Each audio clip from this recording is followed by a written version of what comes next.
जितनी भी माताएं एकादशी का व्रत करती बहुत ध्यान से सुनना आज की कथा को। शायद जिंदगी में मिली ना मिली, और ये कथा का रिश्ता तो बहुत ध्यान से सुनना। स्कंद पुराण यहाँ तक कहती है कि इस कथा के चरित्र को जो श्रवण कर लेता है उसको 26 एकादशी करना भी नहीं पड़ती। इस एकादशी की केवल ये कथा सुनकर ही वो तर जाता है। बहुत ध्यान से सुनना इसको, कथा को।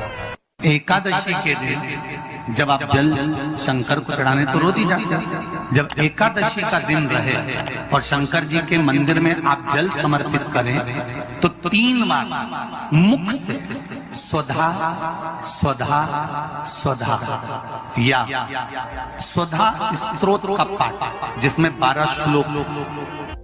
2-4 हैं, पैसा तो आ रहा है और घर में टिक नहीं रहा। डॉक्टर में, पुलिस में, एक्सीडेंट आदि में, कहीं गलत जगह पर, व्यसन में अगर पैसा जा रहा है, जुए में, मांसाहार, मदिरा पान, या कहीं आया पैसा आने में कमी नहीं, आ रहा है पर टिक नहीं रहा, रुक नहीं रहा। कोई मांगने आ गया, दे दिया, फिर वहां से अपने पास नहीं आ रहा, अपन कह रहे हैं भैया हमारा पैसा लौटा दो, नहीं आ रहा। तो महाराज शिव महापुराण की कथा कहती है एकादशी के दिन गंगा के जल में मात्र 7 बेलपत्री डालकर जो नंदीश्वर भगवान अर्थात जो शंकर जी के शिवलिंग के सामने नंदी होता है, उस नंदी के चरण पर गंगा का जल चढ़ाकर बेलपत्री शिव पर समर्पित कर देता है, उसके घर में रुपया रुकना चालू हो जाता है। फिर वो गलत जगह पर नहीं जाता, गलत स्थान पर वो धन जाएगा ही नहीं। तूने संहार किया, मांग तुझे क्या चाहिए। एकादशी ने भगवान विष्णु से कहा, नाथ प्रभु वर दे दो, मृत्यु लोक में जो मनुष्य मेरा व्रत करेगा, चाहे जलचर, थलचर, वायुचर या सांसारिक मनुष्य, मेरा अगर एकादशी का व्रत करेगा प्रभु, उसके यहाँ धन धान्य वैभव सुख संपदा बढ़ेगी और उस जीवात्मा को नरक नहीं भोगना पड़ेगा, सीधे बैकुंठ का उसको वास मिलेगा। जब जीव आत्मा को लेकर चला जाएगा, यम के दूत जब बंदी बनाकर ले जा रहे होंगे उस जीवात्मा को, जिसके प्राण छूटे होंगे, यम के दूत जब बंदी बनाकर ले जा रहे होंगे, तब मुझे वर दो कि मैं इसका हाथ पकड़कर बेतन्नी से पार उतार कर सारे नरकों से निकालती हुई आपके धाम में लेकर आऊं।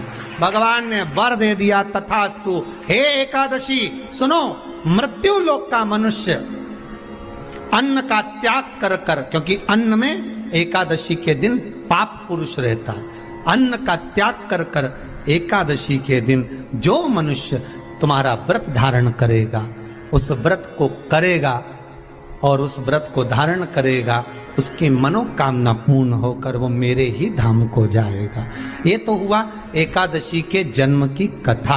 एकादशी के दिन गंगा के जल में मात्र 7 बेलपत्री डालकर जो नंदीश्वर भगवान अर्थात जो शंकर जी के शिवलिंग के सामने नंदी होता है, उस नंदी के चरण पर गंगा का जल चढ़ाकर बेलपत्री शिव पर समर्पित कर देता है, उसके घर में रुपया रुकना चालू हो जाता है। फिर वो गलत जगह पर नहीं जाता, गलत स्थान पर वो धन जाएगा ही नहीं। बेटा अगर व्यसन में पड़ा हुआ है, मदिरा पान में पड़ा हुआ है, मांसाहार में, जुए आदि में जा रहा है, तुम्हें लग रहा है कि मेरा बेटा गलत मार्ग पर जा रहा है, ये मित्र दोस्ती गलत हो रही है, वो सही जगह पर आ जाए। करना है एकादशी। कई लोग इसको धन के लिए भी करते हैं, संपदा के लिए। संपदा के लिए अर्थात जिसका व्यापार नहीं चलता, जिसके घर में पैसा नहीं आता, या नौकरी नहीं लग रही, या सर्विस नहीं लग रही, आप अप्लाई कर रहे हो, जगह जगह जाकर इंटरव्यू भी दे रहे हो और पैसा नहीं आता, तो उसके लिए भी प्रयास किया जाता है। पर उसके लिए यहाँ पर जो धन के लिए करते हैं, उसके लिए विष्णुपदी के लिए करते हैं। मतलब जैसे गंगा के जल में तुलसी के 11 पत्ते डाले जाते हैं और उसको किसी भी नारायण के मंदिर में, राम कृष्ण शिव शंकर नहीं, राम कृष्ण भगवान विष्णु दत्त आदि जितने नारायण के मंदिर हैं, उस मंदिर में किसी भी पात्र में, एक छोटे से पात्र में उसको भरकर रखी जाते हैं महाराज। उससे भी जॉब, सर्विस, नौकरी में सफलता प्राप्त हो जाती है। परंतु वो भी एकादशी को ही होता है। कुछ देर तक पात्र को रखा जाता है, फिर वही पात्र का जल किसी भी वृक्ष के नीचे डाल दिया जाता है, उससे भी नौकरी के लिए फायदा मिलता है। गंगा का जल कोई साधारण नहीं। दशमी, एकादशी और द्वादशी, इन 3 तिथियों पर एक रोटी में थोड़ा सा मीठा रखकर सोमक पितृ का नाम लेकर यदि गाय को खिला दिया जाता है तो अगर कोई पूर्वज प्रेत योनि में भी पड़ा हुआ होता है, भटक रहा होता है, जिसको पिंड नहीं मिला, जो अचानक मर गया होता है, अधोगति में चले गया होता है, उस जीव की मुक्ति दशमी, एकादशी और द्वादशी 3 दिन सोमक पितृ का नाम लेकर रोटी में, पूड़ी में मीठा रखकर अगर गाय को खिला दिया जाता है ये 3 दिन तक, तो वो पितृ कभी भटकते नहीं है, उनको मुक्ति प्राप्त हो जाती है मोक्ष में। नहीं, एकादशी है कौन? क्यों इसकी इतनी प्रधानता है? क्यों इसकी पुण्यता है? ऐसा क्या है एकादशी में जो इसकी पुण्यता मानी जाए? कौन है ये जो भगवान नारायण तक एकादशी का व्रत करते हैं? सुभद्रा जी को भगवान जगन्नाथ ने, जगदीश ने एकादशी का व्रत कराया था। बद्रीनारायण भगवान को माता लक्ष्मी ने एकादशी का व्रत कराया था। क्यों? चंद्रायण एकादशी व्रत की माता। एकादशी है कौन? तो कहा जिसको व्रत करने पर भगवान नारायण भी जिसका व्रत करते हो, भगवान माता लक्ष्मी जिसका व्रत करती हो, वो एकादशी है कौन? तो शास्त्र वर्णन करता है महाराज, स्कंद पुराण का सुंदर चातुर्मास्य खंड के अंतर्गत वर्णन आया है महाराज। एक बार भगवान विष्णु आनंद में विराजमान थे, पद्मावती और माता लक्ष्मी दोनों उनके पास में विराजी हुई थी। भगवान लक्ष्मी और पद्मावती दोनों बैठी, एक सिर के पास, एक चरण के पास। कुछ समय बाद वहीं पर ब्रह्मदेव का आगमन हुआ और ब्रह्मा जी आगमन पाकर भगवान नारायण पद्मावती से लगकर उठे और उठकर लक्ष्मी की ओर झुके। झुकने पर इन तीनों के समागम से भगवान नारायण के हृदय चित्त से एक कन्या प्रकट हो गई। उस कन्या का नाम एका था। क्या नाम था? एका। अब 10 उसके गुण इतने प्रबल थे, वो 10 गुण उसके बड़े प्रबल थे कि वो एका जिसको निहारती थी उसको संपदावान बना देती थी। जिसको देख लेती थी उसके जीवन में वो आनंद की अनुभूतियां करा देती थी। एका जिस मार्ग से जाती थी उस मार्ग के द्वार खोल देती थी। एका का पुण्य इतना पुण्य प्रखर। पद्मावती और लक्ष्मी ने कहा महाराज ये बेटी आपके द्वारा निर्मित हुई है, इसका कन्यादान करना चाहिए। हमारे यहाँ हिंदू धर्म में रीति है जिस दिन कन्यादान करा जाता है उस दिन व्रत रखा जाता है। अब आजकल रखते कि नहीं रखते हो मालूम नहीं, और कन्यादान करते समय व्रत रखा जाता है। व्रत रखा। श्री एकादशी के दिन कभी कभी तुम बद्रीनाथ चले जाओ, एकादशी के दिन तुम द्वारका चले जाओ, एकादशी के दिन तुम तिरुपति चले जाओ, एकादशी के दिन तुम जगन्नाथ चले जाओ, एकादशी के दिन तुम तुम्हारी मर्जी पड़े भगवान के किसी धाम में चले जाओ और भगवान को भोग लगाओ और उनकी थाली को झांक कर देखना, उसमें चावल जरूर मिलेगा। उसमें ऐसा नहीं है कि चावल नहीं मिलेगा।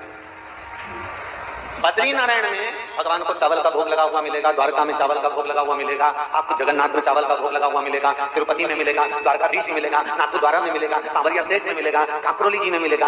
आप जहां जाओगे वहां पर एकादशी के दिन भगवान को चावल आएगा, क्योंकि भगवान के लिए परहेज नहीं है।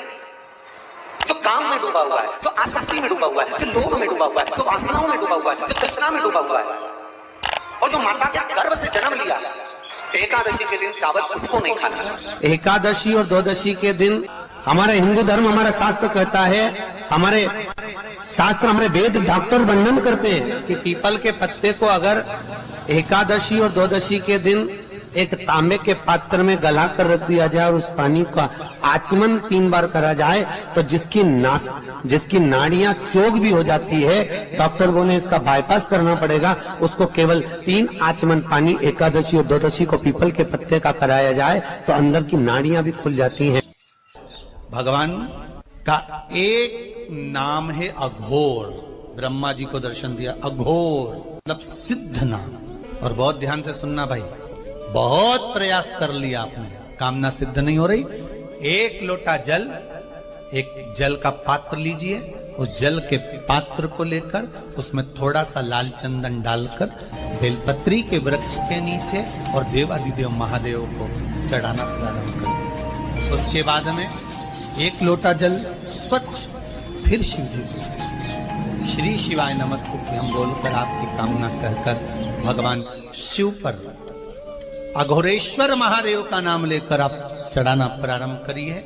बाबा आपका कार्य 3 महीने के अंदर पूर्ण कर देगा, सफल। बेलपत्र होते हैं, उसकी इसको छेद तो करते नहीं है सुई से, बेलपत्र की डंडी को बांधते जाओ 108 बेलपत्र की माला बना लो और माला बनाकर भगवान शंकर के गले में, शंकर के शिवलिंग को जो चढ़ा देता है उसकी मनोकामना भगवान शंकर पूरी कर दे। 108 बेलपत्र की माला बनाकर शंकर भगवान को समर्पित करी जाती है।